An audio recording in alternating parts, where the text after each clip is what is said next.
Mamă, mă rup rău. Au.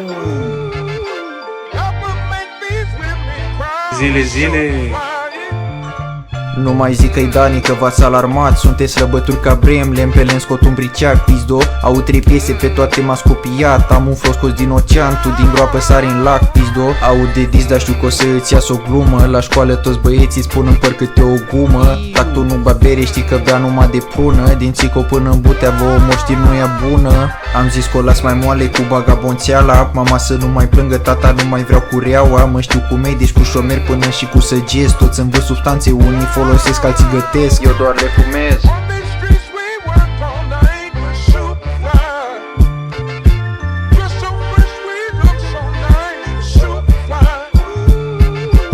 Stai așa, pizdo, am alunecat. Sunteți mult prea mici, nu v-am văzut, iar m-a tripat, bră. Minimiți peste tot, fără autograf. Spune Jinkies că n-o fut mister elucidat. Scooby-Doo, dai din coadă când îți vezi stăpânul. Sunt ca Becali, știi că nu vorbesc eu cu niciunul. Sunt ca Rick Ross, pizda mea vă face bonăre. Am un frate croitor, vă face gulere.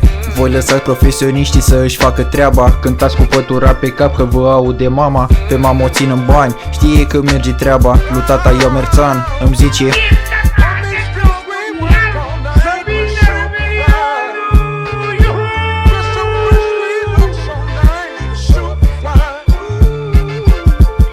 dacă ieri nu mă sugei, nu mă mai sugei nici azi. Am iarbă bună în curte, vecinii îmi zic că-s brazi. Dacă-mi scutur nasul sar milioane, ea vorbește mai încet. Ai grijă că tactul doarme.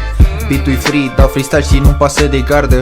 Tata-i Gabor, de asta n-am dosare, fac o faptă. Am oferte active, dar știi eu nu mai vând. Trăiesc viața mai low-key, îmi place doar să cânt. D-U-R, mare mi s-a rămas numai D. Unul nu știe versuri, unul pleacă la G. Superfly, dacă ne uităm în standarde, ești un cobai, ți-o zic toți ușor cu gradele.